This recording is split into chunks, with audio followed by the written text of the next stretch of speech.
ये आदमी, इसका नाम है हैरी, इस म्यूजियम में गार्ड की जॉब के लिए आता है। तब पुराना गार्ड कहता है म्यूजियम लॉस में है, इसलिए म्यूजियम अब 3 गार्ड की जगह 1 गार्ड रखना चाहता है। और जब रात में हैरी ड्यूटी कर रहा होता है तब टाइम पास करने के लिए ये फोन पर खेलते हुए सो जाता है और सोते हुए ये कुर्सी से नीचे गिर जाता है। उसके बाद ये म्यूजियम में घूमने लगता है। तब इसे कुछ ध्यान आता है और पीछे आकर देखता है तो डायनासोर अपनी जगह से गायब होता है, जिसे ये मजा समझता है। लेकिन फिर ये डायनासोर को ढूंढना शुरू करता और जब ये टॉर्च से देखता है तो चौंक जाता है कि डायनासोर नल से पानी पी रहा है। ये देखकर हैरी भागने लगता है और डायनासोर उसके पीछे। फिर ये इंस्ट्रक्शन पढ़ता है जिसमें लिखा है हड्डी फेंको, और जब ये हड्डी फेंकता है तो डायनासोर डॉग की तरह इसके साथ खेलने लगता है। फिर ये म्यूजियम में देखता है हाथी घूम रहे होते हैं और इसे बिल्कुल भी यकीन नहीं होता है। फिर ये आदिमानव को देखता है जो आग जलाने की कोशिश कर रही है। लोग घूम रहे हैं और एक बड़ा सा पिलर बात कर रहा है जो इससे चिंगम मांगता है। और फिर एक आदमी इसे पकड़ने लिए इसके पीछे भागता है। तब ये लिफ्ट में जाकर अपनी जान बचाता है। जब ये यहाँ पहुँचता है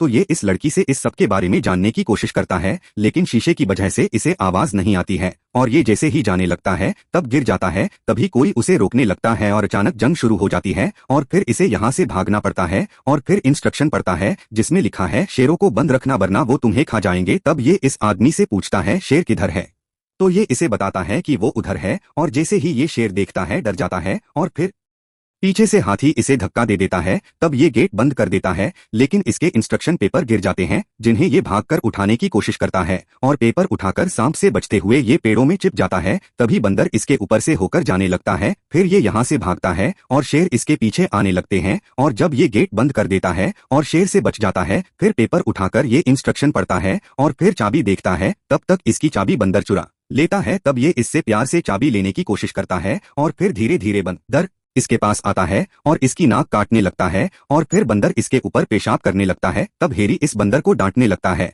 और उसके ऊपर पेशाब करने को मन करता है। फिर बंदर से कहता है इसे किसी के ऊपर पेशाब नहीं करना चाहिए। और फिर ये बंदर इसे इंस्ट्रक्शन पेपर लेकर भाग जाता है और बंदर पेपर फाड़ने का इशारा करता है। तब हैरी कहता है ऐसा बिल्कुल मत करना। तभी दूसरे बंदर उस बंदर को पेपर फाड़ने के लिए उकसाने लगते हैं। तब हैरी उनसे मना करता है कि ऐसा मत करो और बंदर से कहता है तू इसकी बातों में मत आना, लेकिन बंदर पेपर फाड़ देता है। फिर ये गुस्से में यहाँ से चला जाता है। फिर ये बहुत छोटे छोटे लोगों को देखता है। तभी वो छोटे छोटे लोग हैरी के पैरों को बंधने लगते हैं और फिर इसे गिरा देते हैं। तभी इनका लीडर इसे बंधने के लिए कहता है और इनका लीडर ट्रेन बुलाता है। तब हैरी इससे कहता है ऐसा मत करो। तब छोटा लीडर कहता है चुप हो जा और मर्द बनकर दिखा। तभी ट्रेन इसके मुंह के पास आने वाली होती है और हैरी इससे रिक्वेस्ट करता है कि ट्रेन को रोक दो। तब छोटा लीडर ट्रेन को रोकने के लिए कहता है और फिर फुल स्पीड से लाने के लिए कहता है और ट्रेन हैरी के मुंह से टकराकर गिर जाती है। फिर हैरी को गुस्सा आता है और रस्सी को तोड़कर उठ जाता है। तभी रोमन सिपाही का लीडर इससे लड़ने लगता है और इस पर तोप के हमले करवाता है। तभी ये घुड़सवार इसे बचाकर ले जाता है। फिर हैरी इस घुड़सवार से पूछता है कि यहाँ सब चीजें जिंदा क्यों है। तब घुड़सवार बताता है इस सोने की प्लेट की शक्तियों की वजह से सभी चीजें रात में जिंदा हो जाती। और फिर घुड़सवार कहता है कोई भी चीज इस म्यूजियम से बाहर नहीं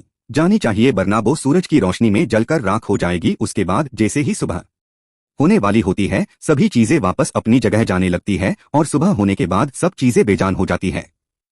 इसे हम 3 पार्ट में पूरा करेंगे। अगले पार्ट के लिए चैनल को सब्सक्राइब करें।